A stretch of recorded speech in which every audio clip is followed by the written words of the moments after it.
예, 그 헤드윅 관객과의 대화를 찾아와 주신 관객 여러분 반갑습니다.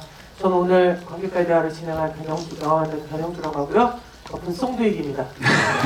안녕하세요, 반갑습니다. 송인준입니다. 네. 사실은 헤드윅이라는 영화 혹은 헤드윅이라는 뮤지컬을 한 번도 본 적이 없고 경험한 적이 없는데 오늘 처음 영화를 보신 분. 오! 야, 많으신. 예, 다행입니다. 사실은 우리 손흥진 배우가 관객과의 대화를 함께 하기로 하고 나서 예매가 열리자마자 거의 무슨 공연 티켓 팔리듯 순식간에 매진이 된 걸 보고 한 헤드윅 전문가들이 온다. 도대체 이들은 뭐가 궁금해서 관객과의 대화에 앉아있는 것인가. 낯익은 얼굴들이 많이 보이네요. 그러니까요. 하여튼 그래서 고민을 했는데 아까 송 배우하고 잠깐 얘기를 하면서 헤드윅이 우리나라에서 처음으로 뮤지컬로 관객에게 선보일 때 참여했던 배우이기도 하지만 오늘 보신 영화 헤드윅의 열혈 팬. 네. 네. 성덕이죠. 네. 열혈 팬으로서 이 영화가 개봉했을 때 그 영화를 보고 어떤 생각을 했고 그리고 처음 초연을 하면서 어떤 생각을 했는지 들어보는 것이 훨씬 더 즐거운 일이겠다. 영화에 대한 어떤 정보를 알려드리고 다 아실 거 아니에요. 그래서 그 얘기가 훨씬 더 재밌을 것 같아서 그걸로 시작을 해볼까 해요. 처음 이 영화를 언제 보셨는지 기억하세요? 저는 제가 이 영화가 좀 더 특별했던 건 제가 뭐 이렇게 인터넷에서 뭐 이런 거 당첨, 뭐 복권 또 항상 5,000원도 안 돼요. 뭐 이렇게 당첨운이 하나도 없는데 인터넷에서 유일하게 한번 당첨된 시사회 당첨 바로 헤드윅 2002년도에. 근데 그마저도 제가 그때 공연이 있어가지고 시사회 날짜랑 겹쳐가지고 공연을 못 봤어요. 영화를 못 봤어요. 그리고 아는 후배한테 그 티켓을 줬는데 그리고 나서 나중에 한 1, 2개월, 3, 4개월 있다가 2002년도에 제가 포비던 플래닛이라는 뮤지컬을 할 때였는데 그때 기타리스트인 이정우 씨라고 있어요. 저랑 쿠바라는 밴드를 10년 넘게 계속 같이 했던 그분 집들이 장소에서 저한테 영화를 보여주더라고요. 야, 이거 헤드윅 이거 뮤지컬 이거 봐야 돼. 그래서 봤는데 이제 그때 같이 본 그 영화를 같이 본 분이 저하고 오만석 씨 같이 거기서 이제 같이 봤어요. 그래서 보고서는 그 영화를 딱 보는 순간에 제가 혹시 여러분들 만화 시티헌터라는 만화 혹시 아시나요? 일본 만화 중에 그걸 보면 그 시티헌터가 항상 100톤짜리 망치로 뒤통수를 맞잖아요. 딱 그런 느낌으로 뒤통수를 맞는 충격을 받고 바로 이제 헤드윅 매니아인 헤드헤즈가 되어버렸죠. 네, 그래서 아주 충격적이었어요. 제가 특별히 더 충격적이었던 이유는 그 당시에 제가 학교에서 철학을 전공하고 있을 때였는데 그 전주에 바로 헤드윅 오리진 오브 러브에 나오는 아리스토파네스의 연설을 가지고 제가 소논문을 제출을 했었거든요. 그 다음 주에 그 DVD를 보는데 제가 논문을 썼던 내용이 제 앞에서 음악과 영상과 이런 것으로 눈앞에 나오니까 이 충격은 정말 말로 할 수가 없었어요. 아니 철학을 어떻게 이렇게 풀어냈지? 라는 거기서 제가 제일 먼저 충격을 받고 그 다음에 이제 음악에 빠져들게 되고 그래서 그 영화를 본 다음날 DVD랑 CD를 사고 바로 헤드헤즈가 되고 그날 바로 밤에 다음 카페 존 카메론 미첼을 사랑하는 사람들의 모임 가입하고 헤드윅을 사랑하는 사람들의 모임 막 그런 JCM 뭐 카페 뭐 이렇게 해갖고 한 카페를 3-4개를 제가 가입을 하고 이제 덕질을 시작했죠. 여기서 끊고 각주. 네, 오늘 처음 보신 분들 계시겠지만 네, 각주. 네, 이 이야기는 사실은 영화로 나오기 전에 이 영화의 감독이고 주연 배우이기도 한 존 카메론 미첼이 이미 그때는 이제 배우이기도 하고 스토리 작가이기도 했었는데 들리는 소문에 따르면 이 사람하고 이 영화에 나오는 모든 노래, 이 뮤지컬에 나오는 모든 노래를 작곡하고 작사하고 네. 실제로 영화의 기타리스트로 네. 출연한 사람하고 우연히 LA에서 뉴욕으로 가는 비행기에서 우연히 옆자리에 앉았대요. 그거는 제가 확실한 정보가 있는데요. 뻥일 것 같아요. 그들에게 들은 이야기예요. 네. 그 옆자리에 앉은 건 아니고 근처에 가까운 자리에 앉았었대요. 근데 둘은 서로 정말 몰랐던 사이가 맞아요? 모르는 사이였고 그런데 이제 또 둘이 이제 게이잖아요. 둘 다 게이고 그런데 그때 앞에 영화가 해리가 셀리를 만났을 때를 틀어주고 있었대요. 그래서 다 안 보고 자고 있었다고 그러더라고요. 다 열심히 보는데 그 둘만 안 보고 있었겠네요. 아니요, 사람들은 다 잤대요. 영화 재미없다고 자고 영화 이제 조용하니까 자는데 트레스크가 성향이 좀 어떠냐면 잘 들이대요. 예, 잘 잘 들이대고 잘 꼬시러 다니고 좀 그런 스타일이거든요. 그래서 트레스크가 먼저 미첼한테 약간 그러니까 꼬시려고 가서 말을 걸었다라고 하더라고요. 그래서 이건 두 명이 만나면서 이루어진, 그러니까 일단 존 카메론 미첼은 스토리 작가이기도 하고 배우이기도 하고, 그다음에 트레스크는 이미 자기 밴드를 뉴욕에서 가지고 있었고, 그리고 그 뉴욕의 드랙쇼를 하는 클럽에서 그 음악 감독을 하고 있었다. 그러니까 이야기를 만드는 사람 겸 배우와 작사 작곡이 가능한 뮤지션이 의기투합을 해서 이를테면 말씀하셨던 것처럼 트레스크에게 플라톤의 향연에 나오는 아리스토파네스의 이야기를 꺼내준 거죠. 사실 플라톤의 향연이 그렇게 막 우아하고 보신 것처럼 동화 같은 얘기는 아니에요. 그 소크라테스와 그의 추종자들이 그 사랑이란 무엇인가를 얘기했는데 역시 백성을 위한 사랑이 최고 아니겠어? 그렇지, 국가란 이런 거야. 막 이런 거 하고 있는데 뜬금없는 아리스토파네스, 되게 유명한 희곡 작가가 그 에로스 얘기를 하면서 바로 이 오리진 오브 러브에 나오는 그 이야기를 풀어놓은 겁니다. 근데 그 얘기에 이제 트레스크가 완전히 맛이 간 거죠. 네, 맞아요. 그러면서 오늘 들으신 이 뮤지컬에서 제일 처음 나온 노래가 바로 오리진 오브 러브였고, 사실은 그 음악 한 곡으로 시작된 이야기가 이 전체 이야기를 구성한다라고 생각을 해요. 네. 그래서 이게 한국에는 뮤지컬보다는 그 미국에서는 오프 브로드웨이에서 뮤지컬로 시작을 하다가 이것을 존 카메론 미첼이 영화로도 만들었고, 네. 그해 영화로 만든 그해 썬댄스 영화제를 휩쓸어버리면서 전 세계적으로 배급을 하게 돼서 실은 한국은 뮤지컬보다도 영화가 먼저 들어온 거죠. 그렇죠. 예. 네, 영화가 먼저. 자, 그래서 그때 존 카메론 미첼의 덕후가 되셨어요. 네, 그래서 완전 덕후가 됐죠. 그러던 어느 날 소식이 들리게 됩니다. 네, 그래서 제가 이제 그 DVD를 들고 주변에 있는 모든 뮤지컬 관계자들에게 아니 미국에선 지금 이런 걸 뮤지컬로 하고 있는데 우리 지금 뭐 하고 있는 거야? 막 이러면서 친구들이랑 배우들이랑 뭐 하다못해 제작하시는 분들한테도 찾아가서 이런 게 뮤지컬이 있습니다 라고 말씀을 드렸어요.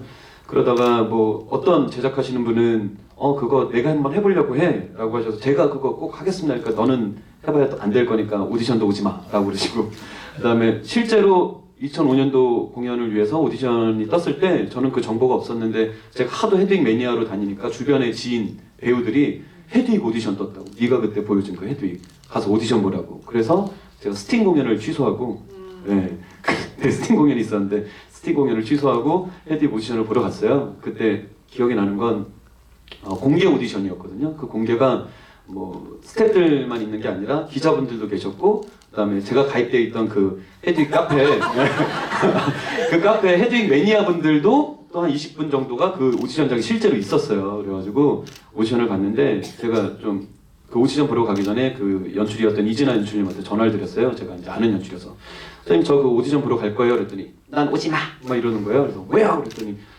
너 같은 애가 할 수 있는 작품이 아니야! 이러는 거예요. 그래서 됐고 내가 갈 거야! 그런 다음에 오디션을 보러 갔거든요. 갔는데 첫 곡 제가 정말 준비를 열심히 해갔는데 텔미다운 노래 딱 오디션 곡 부르고 나니까 갑자기 뒤에서 박수가 막 나왔었어요. 그래갖고 됐구나, 뭐 느낌이 좋다. 아니나 다를까 이틀 있다가 합격했다고 연락이 왔고 헤드윅을 하게 됐죠. 그 영화는 사실은 이제 뮤지컬과 좀 다르게 그 헤드윅과 토니 노시스가 각각 있죠. 그러니까 두 명의 배우가 네. 그 영화에 나옵니다. 근데 이제 이 뮤지컬은 이걸 1인 2역을 네, 해야 되는 그렇죠. 거잖아요. 네. 그러면서 사실은 이 헤드윅이란 뮤지컬은 배우에게 있어서는 굉장히 고난이도라고 해야 되나? 그러니까 그 전체 뮤지컬 전체에서 뭐 그 곡 리스트도 자기가 다 거의가 아니지 모든 노래를 해야 되는 것뿐더러 그렇죠. 네. 그 이야기를 이끌어가고 이를테면 나레이터의 역할도 해야 되고, 네. 그래서 사실은 거의 모노드라마에 가까운 모노드라마죠. 예. 네. 그래서 되게 힘들었을 것 같아요. 실제로 공연을 하면. 네, 처음에 이게 그냥 일반적인 그게 아니거든요. 그래서 상대 배우가 있어서 배우랑 같이 합을 맞출 수 있는 공연이 아니고 어떻게 보면 모노 드라마이기 때문에 관객들하고의 이 소통이 되게 중요해요. 그래서 처음에는 제가 그거에 대한 감을 못 잡아가지고 엄청 힘들어하고 있었을 때 이진아 연출이 집으로 따로 저를 연습 끝나고 데리고 갔어요. 제가 막 헤매고 있으니까. 그래서 소파에 저를 이렇게 앉혀놓더니 앉아가지고 뭐 대본 있는 거를 뭐 그냥 연기한다고 생각하지 말고 동네 아줌마인 나한테 말하듯이 얘기해보라고, 스토리를 한번 설명을 해보라고, 네 이야기다 생각하고. 그래서 그걸 이제 막 하다 보니까 갑자기 뭔가 깨달음이 확 오면서 눈에서 뭔가 번쩍하더라고요. 그래서 이거구나 라는 생각이 들어서 처음 시즌 공연을 했는데 그게 그때 그 투쿤이 제가 그 모놀로그를 해본 적이 없었는데 모놀로그를 하는 눈을 뜨게 하는 그런 투쿤이었던 것 같아요. 근데 그 투쿤을 누구도 받았냐고 물어봤더니 이건 내가 버자이너 모놀로그를 했을 때 그 배우들한테 썼던 연습 방법인데 이걸 너한테도 쓰는 거야 라고 그때 연출님이 말하셨는데 그게 저한테 되게 큰 도움이 됐던 것 같아요. 놀랍게도 두 작품은 네, 흡사하네요. 그쵸. 그러면 자기의 정체성, 맞아요. 그렇다면 자기 이야기 안에서 자기가 받은 상처, 그 안에서 그것을 어떻게 표현하는가라는 점에서 굉장히 일치하는 버자이너 모놀로그라고 굉장히 유명한 여성주의 연극이죠. 그것과 헤드윅은 그러면서 그러네요. 네, 많이 네. 닮아있죠. 그걸 같은 연출님이 네, 같은 하셨다는 연출님이 것도 되게 재밌는 일인 것 같고요. 사실 이 영화 헤드윅은 되게 말씀하신 것처럼 뮤지컬에서는 혼자서 다 하지만 여기서는 토니 노시스를 분리해버렸어요. 저 개인적으로는 뮤지컬이 더 옳다고 생각을 해요. 영화는 아마 1인 2역을 할 수가 없었기 때문에 어쩔 수 없이 나눴겠지만 사실 이 원래 그 원작을 보면 둘은 사실은 한 사람이나 마찬가지인 그렇죠. 거잖아요. 오히려 그 존 카메론 미첼이라는 원래 그 사람의 그 삶하고는 토니 노시스가 훨씬 더 가깝고 가깝죠. 네. 네. 실제로 토미노시스의 그 젊은 그 토미노시스는 헤드윅의 젊었을 때 모습에 아주 가까워.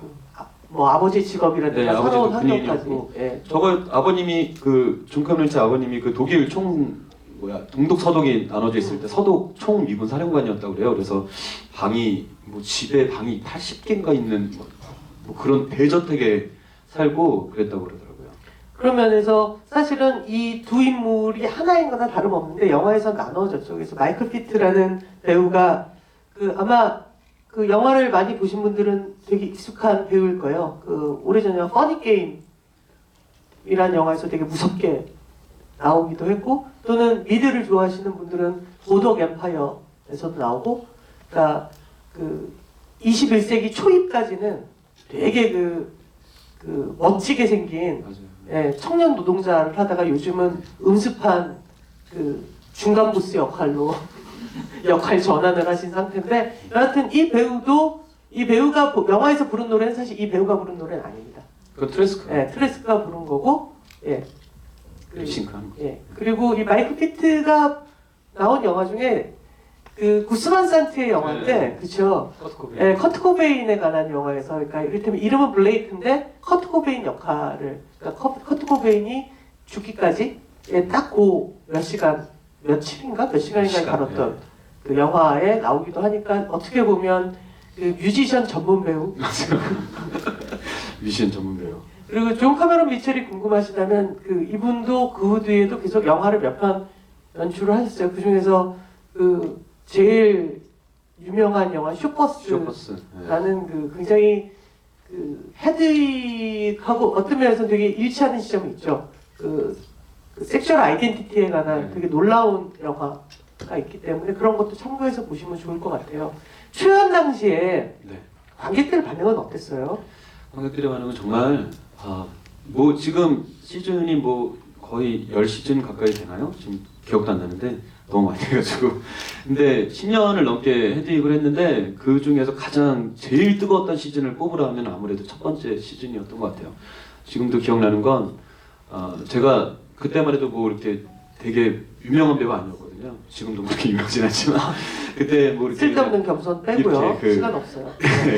뭐 주목받는 신인 정도의 배우였어요. 이제 나이도 어렸고 그래서 공연하려고 이제 헤드윅 공연하려고 낮에 이렇게 가면 웹표소 앞에 줄이 쫙 몇십 명의 줄이 있는 거예요. 그래서 도대체 들어가면서 아니 저분들은 왜 벌써부터 와서 줄을 서 계시는 거야? 라고 그 관계자들한테 물어보면 직원들이 혹시나 현장에서 취소되는 표가 있으면 그거 사시려고 기다리시는 분들이라고 그분들이 그걸 사기 위해서 예를 들면 8시 공연이면 2시, 12시면 줄을 서 계신대요. 점심시간 때부터. 그 한 장, 두 장 나올까 말까는 그 표를 사시려고.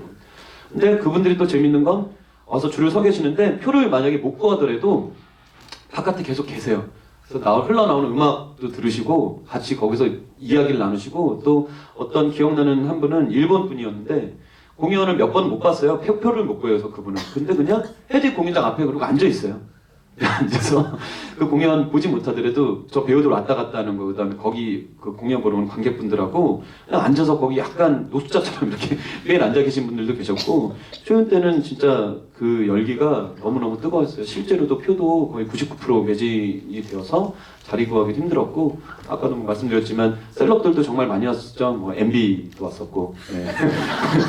MB도 공연 보러 와서 마지막에 손을 들어 할 때 같이 이렇게 눈치를 한참 보다가 중간쯤에 이렇게 조심스레 손을 들기도 했었고. 의외로 어울렸을 것 같아요. 네, 네. 눈치 많이 보더라고요. 뭔가 그분 생긴 것도 일본 전통 연극에 나오는 가면처럼 생겼잖아요.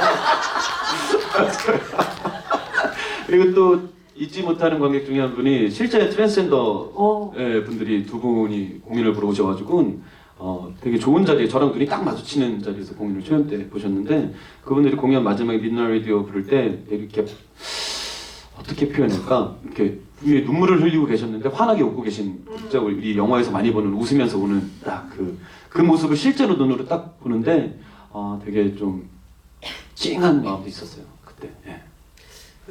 사실 이 헤드윅이라는 이야기는 되게 재밌는 문화 현상들하고 많이 겹쳐 있는 것 같아요. 실제로 이 이야기가 이제 뮤지컬로 처음 나왔던 1990년대 말은 드디어 미국에서 겨우 에이즈 공포증에서 벗어나기 시작한, 겨우. 그러니까 이를테면 1970년대, 80년대까지만 해도 에이즈라는 건 뭐냐면 이유조차 모른 채 갑자기 커뮤니티의 게이들이 죽어나가는 거였거든요. 지금은 적어도 한글 정도 띈 사람들은 누구나 에이즈가 이를테면 동성애와 직접적인 연관이 없다는 걸 알고 있지만, 그때만 하더라도 이것은 이를테면 호모병 같은 거였어요. 그러니까 동성끼리 자면 걸리는 병인가? 라고 오해를 할 정도로. 그래서 커뮤니티가 작살이 났던 것이 이제 과학의 발견으로 인해서 그렇지 않다는 걸 알게 되었고, 예방할 수 있다는 걸 알게 되었고, 거기서 계속 버티는 사람들이 생겨나면서 커뮤니티가 다시 활발해지는 시기, 그러니까 다시 이제 커뮤니티가 좀 더 두려움을 벗어난 시기, 그리고 거기에 또 다른 그 안에서 그 커뮤니티에서 오랫동안 생성되어 어떤 드랙쇼라는 어떤 문화, 그러니까 드랙쇼는 이를테면 트랜스젠더라기보다는 흔히 게이의 어떤 취향을 극대화한 거죠. 그래서 이런 것들의 영향권, 또는 이쪽 반대에서는 70년대에서 80년대 사이에 실은 이것도 되게 어떻게 보면 비슷한 얘기인데, 미국에서 락이라는 문화 자체가 이렇게 박살이 난다. 왜냐면 대규모 공연이 더 이상 안 되게 된 거예요. 이게 80년대로 넘어오면서 MTV 이런 것들도 나타나고, 그다음 마이클 잭슨이라는 세상을 다 잡아잡순 분이 나타나게 되고, 그러면서 이렇게 더 이상 락을 공연할 수 없는, 락의 생명은 음반이라기보다는 사실은 대규모 공연장인데, 그거 자체가 경제적으로 어려워질 때 갑자기 영국에서 글램록이라고 해서 이를테면 데이비드 보이 같은 사람이 어떻게 보면 헤드윅하고 똑같은 얘기를 하는 거예요. 나는 남자도 아니고 여자도 아니고 우주에서 왔어. 여러분 안녕? 뭐 이런 노래를 부르는 거죠. 그러면서 이를테면 이 헤드윅이라는 전체 음악 스코어에는 저 개인적으로는 데이비드 보이가 프로듀싱을 하고 룰리드가 만들었던 트랜스포머라는 글램록의 명반이 있는데, 그거와 되게 구조가 비슷해요. 맞아요. 그래서 이런 것까지를 함께, 그러니까 이를테면 90년대, 80년대에서 90년대를 관통하는 서구의 어떤 하이 문화를 이렇게 마음껏 즐길 수 있는, 사실은 영화 혹은 뮤지컬은 없는 것 같아서, 만약 그때를 즐기는, 더더군다나 아까 말씀하신 것처럼 당시에 철학 공부를 하면서 그 책을 읽었던 송영진이라는 말고 끊임없이 락밴드를 하고 뮤지컬 배우 이전에 락밴드의 보컬이기로 했던 송영진에게 있어서 이 헤드윅이라는 건 정말 우연히 비행기에 탔더니 헤드윅이 제 옆에 앉아 있었어요 같은 거죠. 그렇죠. 그리고 이제 음악하는 사람으로서 또 재밌는 장면들이 되게 많아요. 여러분들 이제 아시는 락 음악에 조예가 좀 있으신 분들은 보면서 뻥 터질 수 있는 장면들인데, 보통 이제 많이 모르시더라고요. 그래서 영화 보면 토미가 미국 밴드들 음반을 막 이렇게 보거든요. 그러면 밑줄이 그거 다 부셔버리고 이렇게 보여주는 게 이제 데이비드 보이나 영국 그램락 밴드들을 보여주면서 이게 진짜 음악이라고 막 이렇게 보여주거든요.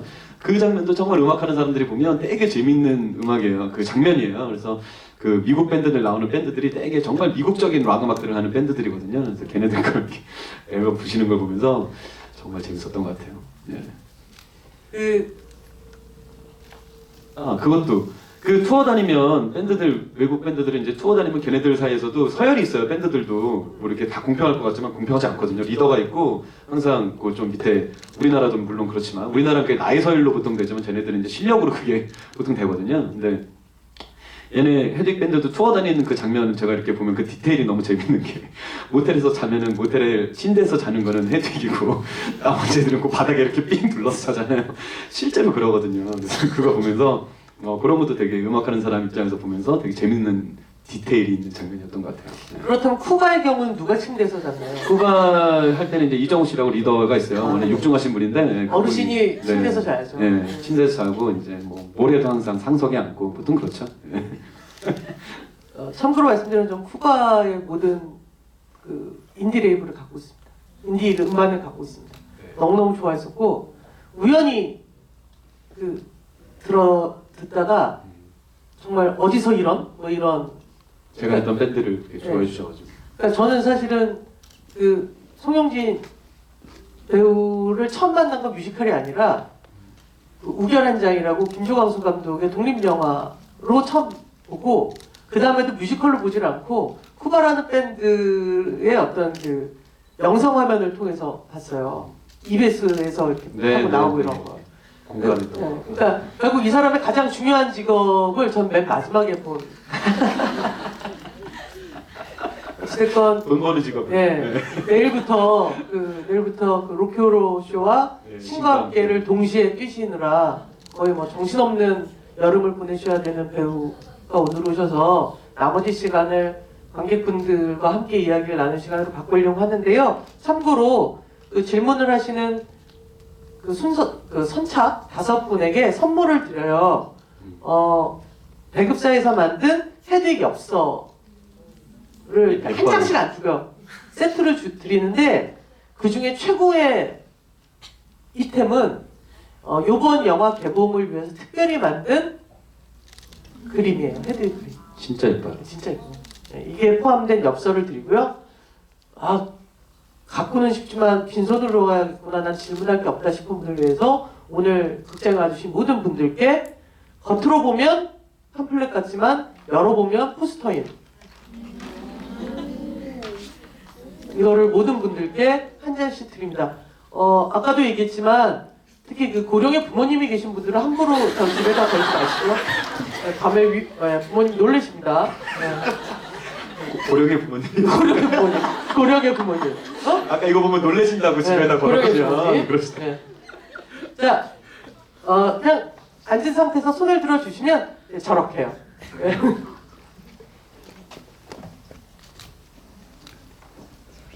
저는 이 영화를 제가 고등학교 때 처음 봤었거든요. 근데 그때 처음 봤을 때 이제 마지막 장면이 토미가 이렇게 노래를 부르잖아요. 그 노래가 되게 그냥 무조건 헤드윅한테 미안해 내가 잘못했어라고 하는 것 같은데 얼마 전에 이제 재개봉하면서 다시 보니까 좀 약간 헤드윅한테 뭐라고 하는 것 같기도 하고 좀 뭐라지? 그 왜 팩트 폭력이라 그러잖아요. 약간 그렇게 대하는 것 같아서 토미가 마지막에 노래하는 건 어떤 의미로 들리시는지 좀 알고 싶어서 질문드립니다. 저는 개인적으로 공연할 때는 이제 사실 뮤지컬에서는 토미를 연기하는 장면이 딱 한 번밖에 없어요. 대사로 나오지도 않고 딱 노래로 그 위키리 리턴 리프라이즈로 했을 때 그때 자연스럽게 토미로 변했다가 자연스럽게 다시 그냥 헤드윅으로 그래서 그 노래를 부르고 2걸음 걸어서 이렇게 문을 바라보면 제가 헤드윅이 되거든요. 그래서 저는 공연에서는 영화에서는 잘 모르겠지만 공연에서만큼은 톰이랑 사실 헤드윅이랑 이 둘을 분리해서 그냥 생각하지 않고 거의 마지막에 보면 이 떨어져 있던 문신이 하나가 딱 되잖아요. 그 뭐라 그럴까?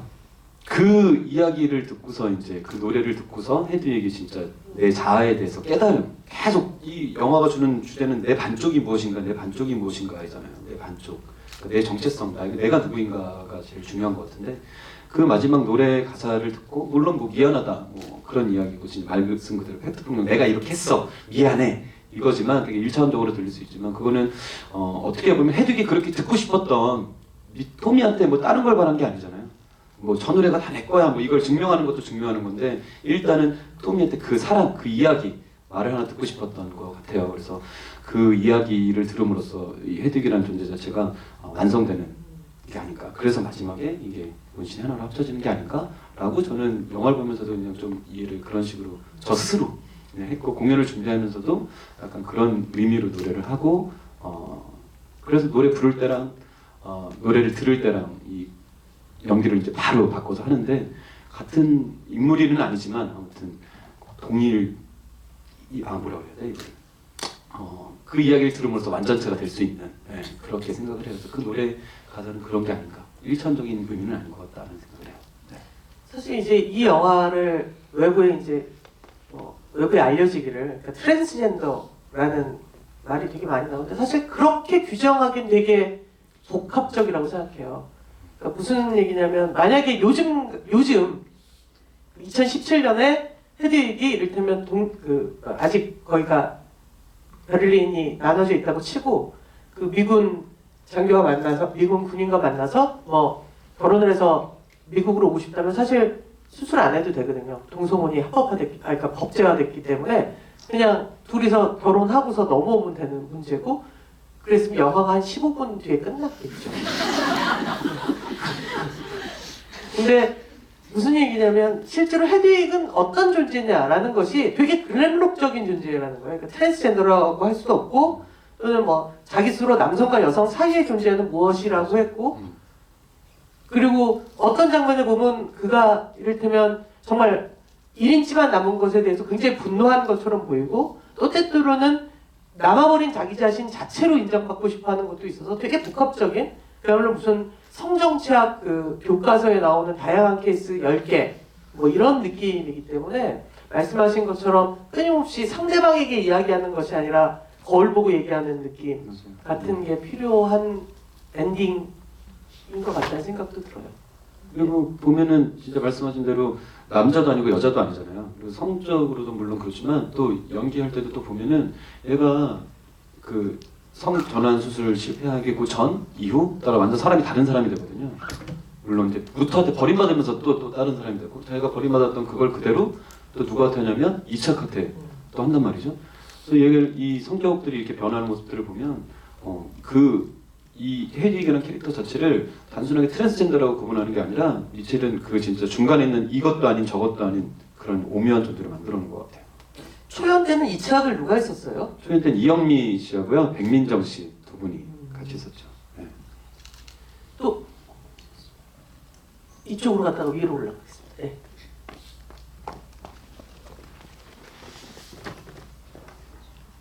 헤드윅 하면은 사실 OST가 또 좋잖아요. 그래서 저 배우님은 어떤 노래를 제일 좋아하는지 그리고 좋아하는 노래를 한 소절만 조금 불러주시면 좋습니다. 우리가 정말 예측했던 그 질문을 바로 해주시는 것 같아서 엽서 안 드릴래요. 농담이에요. 아까도 그런 얘기를 저희가 들어오기 전에 이야기를 했었는데 이게 그때 달라요. 네.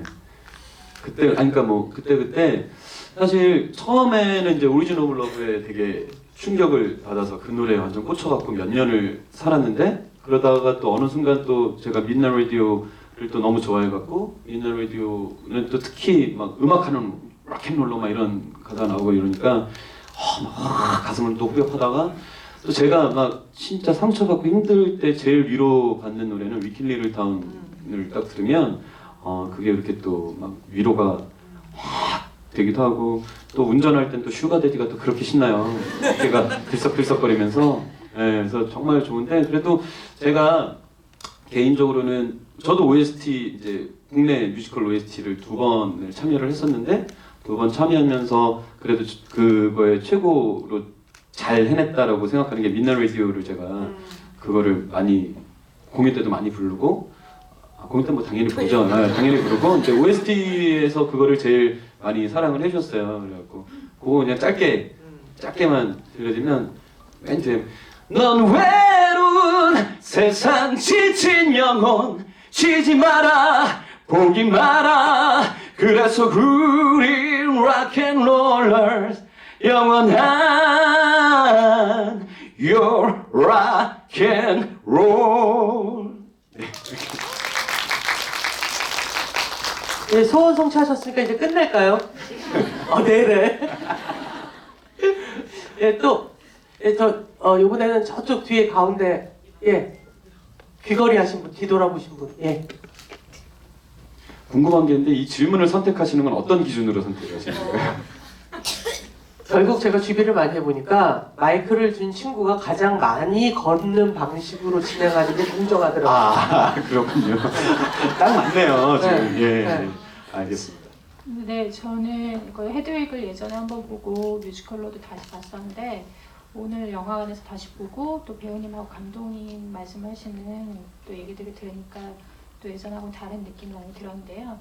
그 헤드윅이 좀 전에 말씀하신 것처럼 남아있는 어떤 그 1인치의 어떤 예전에 그 자기가 가지고 있었던 성기 이런 것들로 인해서 오히려 외향적인 것에 구애받았던 게 아닐까라는 생각이 오늘 새삼 들었어요. 그래서 내가 여자이고 싶었던 게 아니라 그 결혼을 하기 위해서 그 수술을 했기 때문에 그 외적인 조건에 맞추려고 하지 않았었나.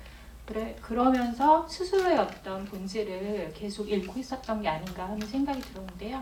그럼 그런 헤드윅의 상태에서 이치학이라는 이 친구를 바라봤던 그 감정은 어땠을지 직접 헤드윅을 연기하셨던 배우님께 한번 질문해 보고 싶습니다. 이차학은 기본적인 설정 자체가 헤드윅보다 음악적으로나 예술적으로나 더 보면 뛰어나요. 되게 헤드윅보다 노래를 잘해요. 일단. 설정 자체가 노래를 잘하게 되어 있어요. 이치학은 남자잖아요. 물론 이제 영화나 공연에서는 여성이 그 역할을 하지만 이치학 자체는 남성이거든요. 그러니까 드래그를 하는. 그래서 렌트 그 오디션도 보고 렌트에서 엔젤 역할이 그 게이 역할이거든요. 드래킨인데 그래서 이치학에 대해서는 제가 보기엔 그냥 컴플렉스도 일단 되게 크고요. 이치학에 대한 컴플렉스가 있어요. 헤드윅이 보면 항상 그게 대사에서도 나오고 그다음에 공연 대사에서도 나오고 영화에는 좀 그게 좀 뭐랄까 많이 안 나오는데 공연 대사에는 그런 게 좀 많이 나오거든요. 잘린 장면에 그게 있대요. 아. 그 이치학이 공연을 하는데 헤드윅이 나타나서 헤드윅이 이치학이가 나 네 팬이라고 맞아요. 헤드윅이 이렇게 가방을 놓고 들고 따라오라고. 맞아요. 그래서 그런 그 씬이 잘린 씬으로 있었다고 하더라고요. 그래서 공연에서는 이제 헤드윅이 이치학에 대한 컴플렉스를 표현하는 게 이렇게 뭐 직접적인 대사는 아니지만 계속 그 연기적으로나 그런 것들이 나오고 아까 말씀드린 대로 자기가 받았던 그거를 그대로 그 폭력을 되게 많이 당하잖아요. 어렸을 때 성폭력, 그다음에 뭐 루터에게는 버림받고 그것도 이제 폭력이죠. 여러 가지 폭력들을 권력에 의한 폭력들 뭐 여러 가지 폭력을 받는데 그 폭력을 이 사람이 모든 해설이 이치학한테 다 그거를 한다라고 생각이 들어요. 근데 왜 이유는 모르겠어요. 이유는 그것이 컴플렉스 때문일 수도 있고 뭐 그렇지만 그 권력을 무엇을 행사하면 그 여권이라는 거 미국 자기가 똑같이 그렇게 봤잖아요. 그래서 이 여권이라는 걸 가지고 그 폭력을 행사하는데 그래서 헤드윅이라는 존재가 어떻게 보면 되게 아름다운 존재처럼 포장될 수도 있지만 또 어떻게 보면 되게 그 상반된 그런 못된 그런 이미지. 그러니까 정말 양극단의 중간에 딱 있는 그 캐릭터인 것 같아요. 헤드윅이라는 게 성적으로도 그렇고 성격적으로도 그렇고 아까 전에 말씀드린 대로 그래서 그런 이치학은 헤드윅의 그런 역할의 존재가 아닌가 생각이 들고요. 그 이치학을 또 여자가 남성의 역할을 여성이 했던 거는 음악 때문이에요. 음악 때문에 그 하이 코러스를 해줘야 되는데 남자가 거기까지 이제 음역대가 안 올라가거든요. 트레스크가 원하는. 그래서 그걸 여성 배우를 썼다고 하더라고요. 첫 번째 공연 때부터 바로 그 이후로 썼고 그게 어떤 전통이 될 수밖에 없죠. 굉장히 코러스를 높이 올려서 불러야 되니까. 그걸 부를 수 있는 남자 배우가 없거든요. 네. 예, 또 이쪽 뒤에. 진짜로 많이 걷게 하시네. 저 친구가 지쳐서 저를 째려볼 때쯤 끝내면 됩니다. 네, 저도 이제 오래전부터 헤드윅을 많이 봤는데요. 그때 저는 궁금했던 게 존 카메론 미첼 내한하셨을 때 같이 공연을 준비하면서 여러 가지 얘기를 나누셨을 거 아니에요. 네. 그때 대중들이 몰랐던 그런 비하인드 스토리를 혹시 들으셨는지 궁금하고 그리고 지금 거의 10년 넘게 헤드윅으로서 공연을 하고 계시는데 기억에 남는 실수담이나 뭐 이런 거 있는지 알고 싶어요. 예. 존 카메론 미첼이 직접 한국에 와서 헤드윅을 공연을 한 적이 있습니다. 그때 함께 네, 콘서트를 네, 했었죠. 콘서트를 네. 콘서트 때 뭐 이제 미첼 처음 만났을 때 기억나는데 아까도 감독한테 말씀드렸는데 제가 이제 미첼 덕후잖아요. 그래갖고 팬카페에 갈 때니까 약간 마이클 잭슨을 바라보는 소녀팬의 마음으로 이제 미첼 온다고 그래서 호텔에서 기자회견하는 날이었어요, 그날이.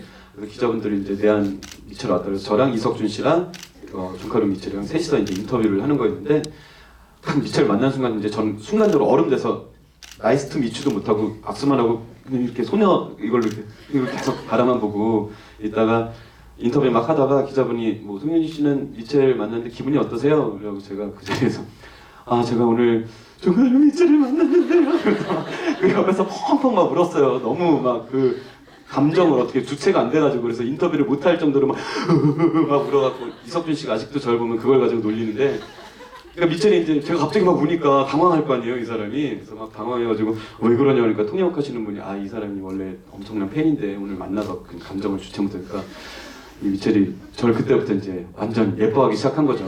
그래갖고 얘가 이런 애구나. 그래서 그 특별 관리를 좀 해주더라고요. 그래갖고 저한테만 따로 뭐 이렇게 호텔을 따로 불러가지고 선물들 막 챙겨가지고 저한테 주고 자기가 입던 티셔츠도 막 사인해서 집에 아직도 있어요. 근데 막 깜pun한 앨리스 쿠퍼 티셔츠인데요. 그게 엘워즈에 나오는 어떤 여배우가 자기한테 8년인가 입다가 자기한테 줬고 자기가 2년인가 입었으니까 이거를 네가 앞으로 더 입어라. 그래서 10년 정도 된 티셔츠 안 사갔어요? 한 구멍이 한 4-5개나 있고요. 네, 진짜 더 입으면 한 번 더 빨면 찢어질 것 같은 약간 그게 있어요. 그래서 아주 소중할 때만 한 번 입는데 그런 티셔츠도 주고 너무 예뻐했어요. 그래서 제가 쿠바 공연 홍대에서 공연할 때 옷 리허설을 중간에 멈추고 제가 송영진이랑 약속을 했는데 내가 그 공연을 보러 가야겠다고 그래갖고 제 그 쿠바 공연을 보러 홍대로 왔었어요. 그래서 홍대 가면 난리가 났었죠. 그래서 공연도 보고 뭐 그런 일도 있었고요. 이태리랑 있었던 일들 뭐 저랑 또 둘이 같이 또 게이바도 같이 가고 우리나라에 드래킹 쇼를 하는 클럽을 제가 데리고 갔어요. 그래서 같이 가서 거기서 막 며칠 전에 제가 올 초에 뭐 콘서트 때문에 사진 찾다가 같이 춤추던 사진도 있더라고요. 그 클럽에서 같이 춤도 추고 또 다른 배우들하고는 뭐 이제 우아한 자리에서 식사하고 뭐 이제 좀 이런 있었는데 저랑은 그냥 그런데 클럽 가서 춤추고 뭐 이러고 막 트랜스에 가셨나요? 트랜스에 갔지. 네, 트랜스에 가갖고 막 놀고 그 앞에서 G스팟 뭐 이런 데 가서 또 놀고 막 같이 잘 놀았어요. 네, 같이 잘 놀아서 저한테 막 선물도 되게 많이 줬었고 그 다음에 뭐 또 일화 중에 또 하나는 이제 저희가 물론 이게 뭐 그 중에 우리 프로덕션 자체에 그 미첼이 제일 트레스크랑 놀랐던 게 어떻게 프로덕션 자체에 게이가 한 명도 없느냐 이거에 되게 놀라더라고요. 왜 그러냐면 외국 뮤지컬 프로덕션의 한 남성의 한 70% 이상은 다 게이거든요. 근데 우리 프로덕션에 정말 다 스트레이트밖에 없으니까 되게 놀라더라고요. 그래서 트레스크가 정말 많은 남자들에게 찝쩍찝쩍 다니면서 다니고 애인하고 같이 왔음에도 불구하고 그렇게 저한테 특히 좀 많이 찝쩍댔었어요. 그래갖고 제가 좋음에도 불구하고 이렇게 약간 거리를 뒀었던 게 있는데 또 되게 재밌었던 에피소드는 트레스크가 중간에 나중에 왔거든요. 미첼이 먼저 제안을 했었고 그래서 공연 얼마 직전에 트레스크가 왔는데 연습실에 이제 트레스크가 온다고 그래서 다들 연습실에서 기다리고 있으면서 막 두근두근 하고 있었어요. 그래갖고 이제 트레스크가 왔습니다. 그래갖고 왔구나. 그래서 모든 배우들이 이제 밴드 배우 스태프들이 다 일어나서 트레스크 왔다고 이렇게 오셨어요 그러는데 미첼하고 트레스크도 되게 오랜만에 만나는 자리였대요. 몇 년 만에 만나는데 둘이 딱 만나자마자 저희들 눈앞에서 너무 만나자마자 딥키스를 막 하는 거예요. 그래서 이렇게 일어나다 그래서 그 장면을 저희가 이제 볼 일이 많이 없잖아요. 라이브로 눈앞에서. 네.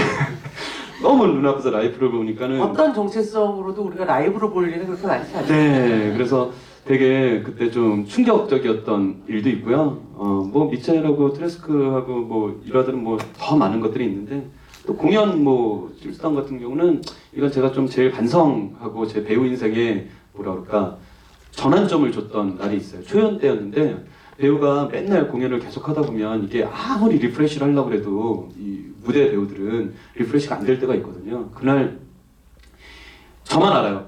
뭐 관객분들은 모르실 수도 있어요. 근데 저만 아는 건데 공연하는데 계속 머릿속에 딴 생각이 드는 거예요. 머릿속에 계속 다른 생각이 들어요. 쓸데없는 다른 생각이 계속 들어요. 근데 이게 훈련이 되어 있으니까 대사는 계속 나가요. 진짜 말 그대로 거짓말 연기를 계속 그날 제가 했던 거예요. 근데 관객분들은 모르죠. 일단 뭐 대사나 이런 걸 틀린 적은 없으니까.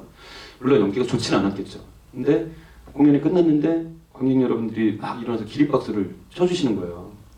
저는 관객분들한테 너무나 죄스러워서 그날 모르겠어요. 고개 숙이고 제가 커튼콜 나와서 인사를 하는데 도저히 관객분들의 얼굴을 볼 면목이 안 서서 고개를 숙이고 고개를 못 들고 막 눈물을 흘렸던 게 기억이 나요. 너무 죄스러워갖고 내가 이렇게 거짓말로 했는데 이거를 관객분들이 이렇게 박수를 쳐주시고 좋아해 주시고 하니까 너무 죄스러워서 그때 진짜 막 눈물을 뚝뚝 흘리면서 아 내가 이 무대를 더 무섭게 받아들여야겠구나. 무대에 서는 사람으로서 그때 정말 많은 반성을 하고 그때 제가 사실 헤디 그 공연 이후로 제가 스스로 저한테 그 전까지는 나는 아직 배우라고 말할 수 없어. 나는 락커야 이랬었는데 사실은 그날 공연 이후로 나는 이제부터 배우야 라는 생각을 하게 됐던 그래서 헤드윅이 저한테는 좀 또 특별한 공연이죠. 뭐 그런 것도 있고 뭐 에피소드 중에 MB 왔던 것도 되게 아주 큰 에피소드였어요. 끝나고 저 술자리도 같이 가서 술도 마셨거든요. 같이 사진도 찍고 그런 것도 있었고 뭐 헤드윅 하면서 사실 안 해본 거 없이 다 해봤어요. 그래갖고 행사도 정말 많이 다녔었고요. 헤드윅을 알려야 되니까 초반에는 열심히 알리러 다니면서 호프집에서 행사도 한 적 있고 저는 그때 진짜 제가 헤드윅 된 것 같았어요.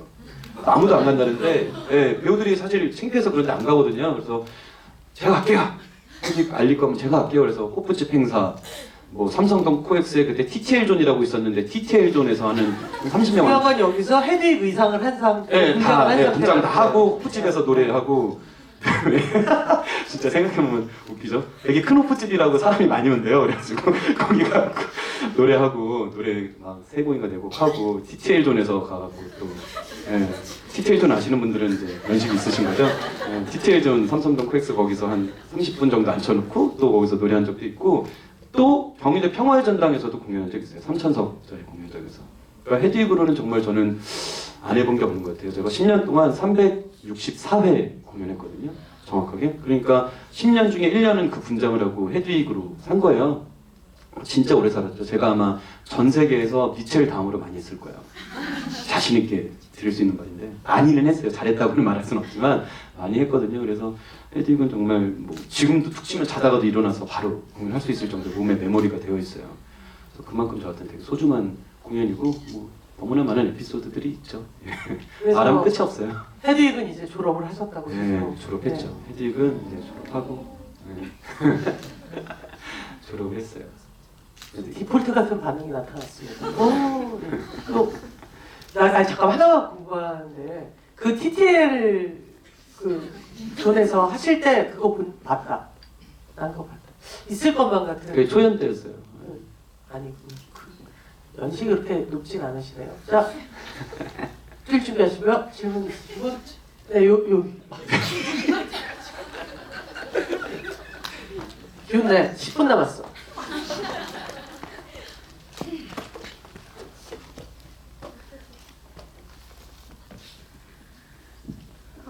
네, 저는 엄마가 헤드윅을 소개시켜 주셨는데요. 초등학교 때 음악만 듣고 그냥 빠졌었어요. 근데 제가 그때 엄마한테 물어봤던 질문이 있는데 엄마가 아직도 기억이 난다고 하세요. 막 제가 뭐라고 물어봤냐면 헤드윅이 그래서 마지막에 그 얼굴 모양이 하나가 됐는데 그래서 헤드윅의 반쪽은 뭐냐.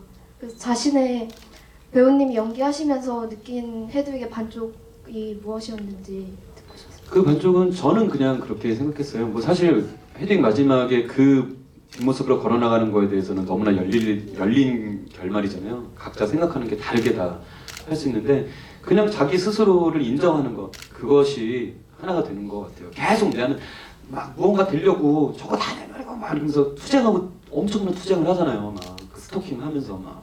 근데 마지막에 그 토미의 그 한마디 미안해라는 말 한마디 듣고 그냥 나라는 이 존재 자체를 그냥 지금 인정하는 것 그것이 바로 헤드윅이 마지막에 저는 그렇게 생각했거든요. 그래서 나한테 있던 모든 것들 다 벗어 던지고 그냥 진짜 알몸으로 그 골목 뒷골목에서 도로로 나가잖아요. 또박또박 걸어나가는 그 장면이 이제 그냥 나라는 사람을 인정한다. 나 스스로가 그걸 인정하지 못했기 때문에 그 결핍이 있어서 계속 무언가 새로운 걸 찾고 다른 사람을 찾고 사랑을 갈구하고 막 그랬는데 그게 아니라 헤드윅 대사 중에 그럼 날 좀 사랑해줘 마지막 대사 날 좀 사랑해줘. 근데 자기 스스로가 자기를 사랑하지 않았던 거죠. 헤드윅이 마지막에 그 이야기를 듣고 나라는 사람을 인정하면서 세상을 향해 걸어나가는 게 아닐까. 그렇기 때문에 마지막 뒷모습이 진짜 옷 모두 자기를 감추고 있던 화장, 옷, 가발 다 벗어던지고 나가는 게 아닌가라는 생각을 했어요. 근데 그거는 뭐 진짜 말 그대로 열린 결말인 것 같아요. 각자 해석하기 나름인 것 같고 또 우리가 뭔가 문화 콘텐츠를 이렇게 공유할 때는 그런 재미가 있어야죠. 서로 다른 이야기를 아니야 내 생각엔 뭐 이렇게 이견이 있어야 재미가 있잖아요. 근데 저는 그 10년 동안 공연하면서 그렇게 느꼈어요. 네. 또 아니요. 예. 근처에서도 손 드셔도 제가 할게요. 이제 이때쯤 되면 너무 많이 안 움직여요. 예, 그 근처 예, 여기 예. 초록색 옷 입으신 분.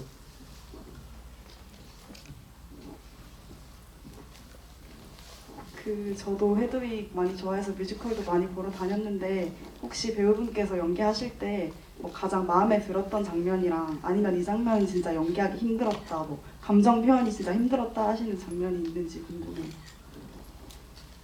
제일 힘든 거는요. 그날 어떤 관객분들을 만나느냐인 것 같아요.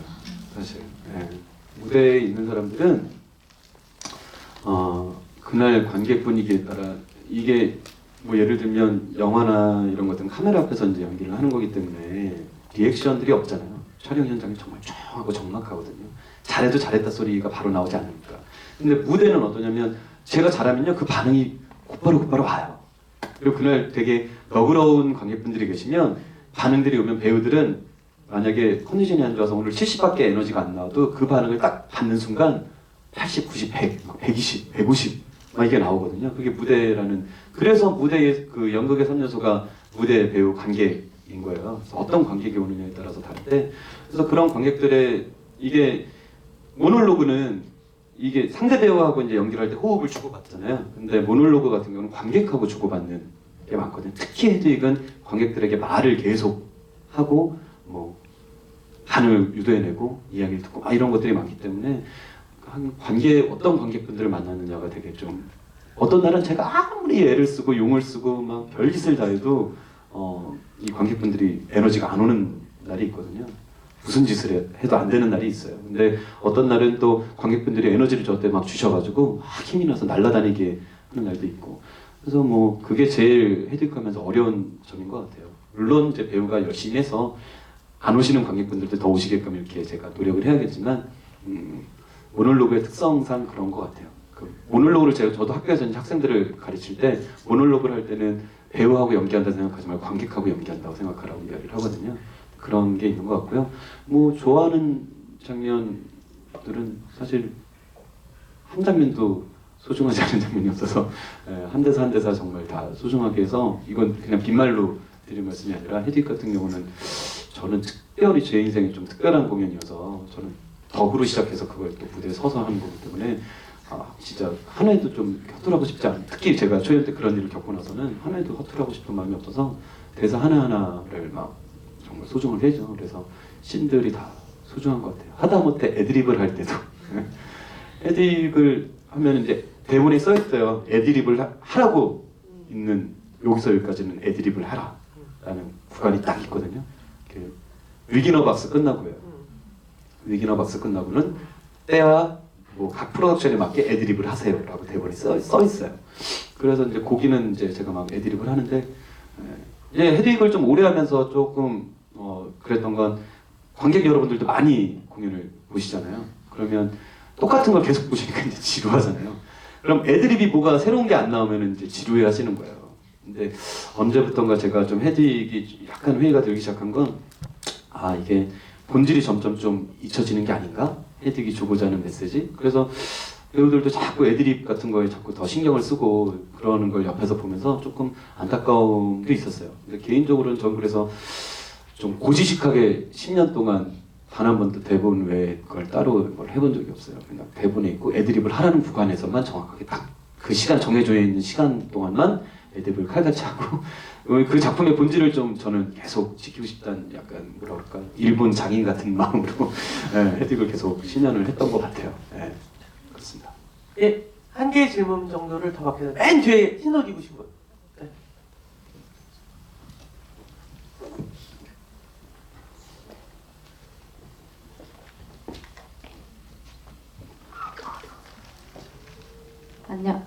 안녕하세요. 네, 안녕하세요. 근데 그 엽서가 받고 싶어서 질문을 드리는 건 아니고요. 혹시 이미 기회가 없어요. 네. 네. 저는 사실 이 영화를 처음 봤고요. 그 전에 사전 지식이 아예 없는 상태예요. 근데 영화를 보면서 저는 이게 음악이나 또는 젠더의 문제가 아니라 인권의 이슈를 다루고 있는 영화가 아닌가라고 조금 생각이 들었는데, 그러면서 이 헤드윅이 어떤 사랑을 갈구하는 것 이전에 자신의 자아가 여기에 있다라는 것을 자꾸 외부인들에게 외치는 과정으로 자신을 더 치장하게 되고 장신구가 화려해지고 화장이 짙어진다라고 생각이 들었는데, 그리고 가장 크게 눈에 띄었던 건 금발이 점점 화려해지고 길어지는 듯한 느낌이었거든요. 그래서 혹시 배우님이나 또는 변영주 감독님께서 생각하는 헤드윅에게 가발이란 어떤 의미인지가 좀 궁금해요. 헤드윅의 가발은 헤드윅의 말 그대로 상징이죠, 상징. 위기잖아요, 헤드윅. 정말 상징이고, 아까 인권 얘기하셨는데 헤드윅이라는 사람은 제가 보기에는 그 인권마저도 되게 사각지대에 있는 사람인 것 같아요. 그 영화에도 보면은 거기 있잖아요. 그 무슨 여성의 뭐 날인가 뭐 페스티벌, 거기도 메인에 들어가지 못해서 그 옆에서 있으면 거북목 아가씨 한 분이 이렇게 딱 서갖고 스모키한 분이 한 명 딱 있잖아요. 그래서 거기마저도 끼지 못하는 되게 뭐 그런 존재인 것 같다는 생각이 들었고요. 헤드윅의 제가 보기에 가발은 말 그대로 그냥 그 헤드윅이라는 사람의 정체성을 표현하려는 게 아닌가. 보면은 가발이 계속 바뀌어요. 계속 바뀌는데 말씀하신 대로 뭐 이렇게 막 금발 생머리도 했다가 처음에 파라포셋 스타일의 그 가발도 했다가 뒤에 계속 바뀌는데 티나 터너 스타일도 있고 막 바뀌거든요. 근데 그게 그 헤드윅의 욕망을 표현하는 게 아닌가라는 생각이 들어요. 저한테는 그것들이 마지막에 다 걷어적혔을 때 아까 말씀드린 대로 그냥 본연의 자아가 되는 것이 아닌가라는 생각이 듭니다. 배우님 하신 말에 다 동의하고 더하기를 하면 그녀의 모든 가발은 사실은 그 당대 드랙쇼에서 드랙쇼를 하는 사람들이 흠모하는 자기 그 롤모델 같은 여자 얼굴이 있는 거거든요. 그러니까 뭐 사람이 아니라 어떤 그 물질적인 어떤 거예요.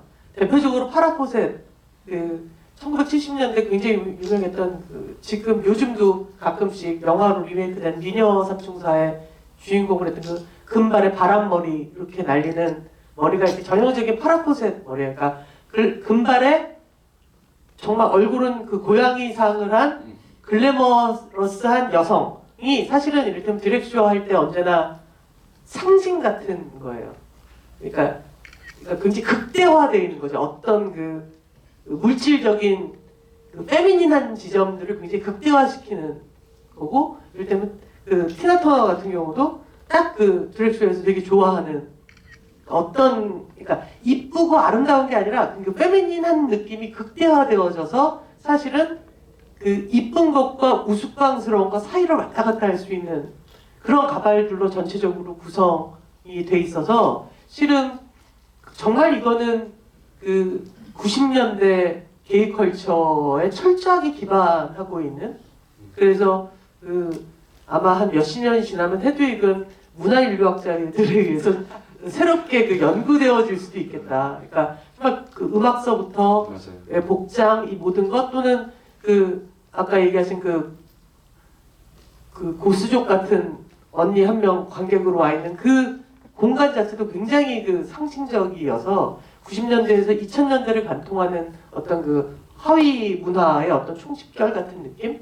이런 것들이 이 영화 혹은 이 뮤지컬을 여전히 우리가 매혹적이라고 말하는, 혹시 알아요? 10년 뒤에 헤드윅처럼 하고 다니는 게 남녀노소 모두에게 유행이 될 수도 있는 거잖아요. 인류가 어디로 갈지는 우리가 알 수가 없고 이제까지 인류가 좋은 방향으로만 갔다고 볼 수는 없기 때문에 네, 어떻게 될지 모르니까요. 그 마지막으로 우리 그 송영진 배우의 올해 중하반기 스케줄과 네. 중하반기 스케줄은 저는 지금 이제 헤드윅에도 영향을 준 컬트의 대명사 로키오로쇼.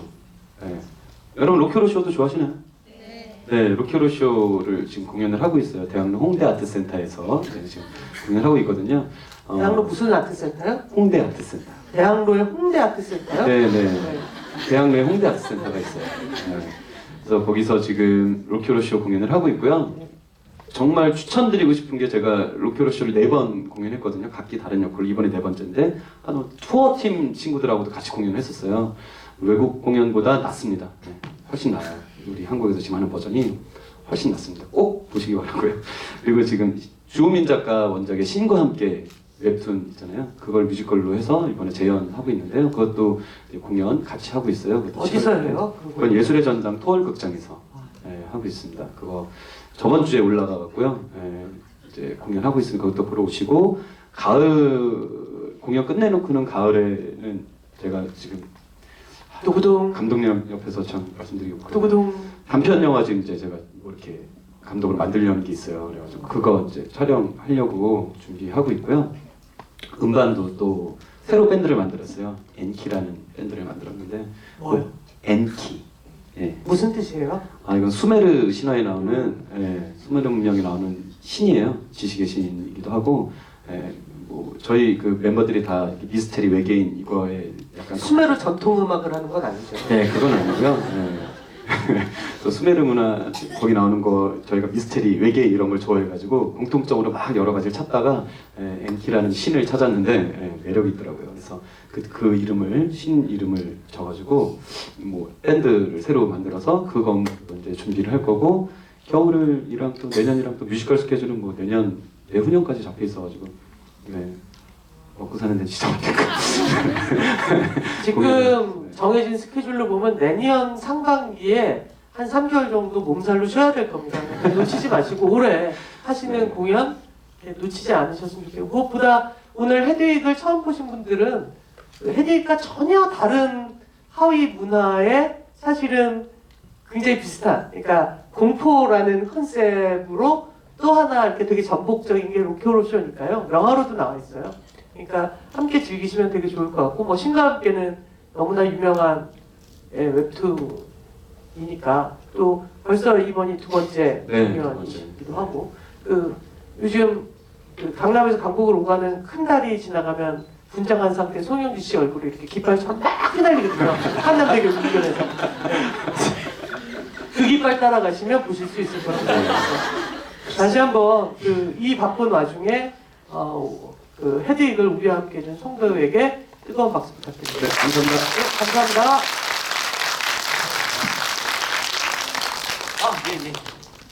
네, 오늘 이렇게 와주셔서 감사합니다. 특히 오늘 팬분들 많으신 것 같아서 저희 게스트분들이랑 같이 단체 사진 한 거 찍으려고 하는데 다들 괜찮으신가요? 네, 그러면 앞으로 찍고 퇴장 진행하도록 하겠습니다. 다 이용당하는 것 같아, 홍보로. 제가 바닥에 앉을게요. 아니, 괜찮아요. 제가 안 보여? 아니, 보이지?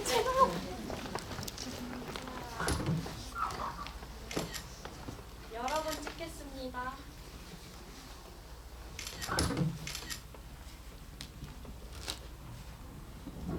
네, 저희 다 같이 헤드윅 화이팅 한번 할까요?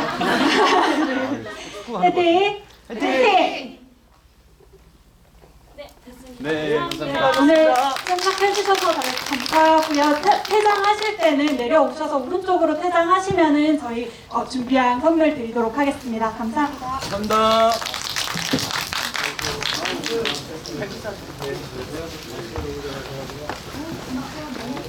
저희 퇴장하실 때 선물 받아가세요.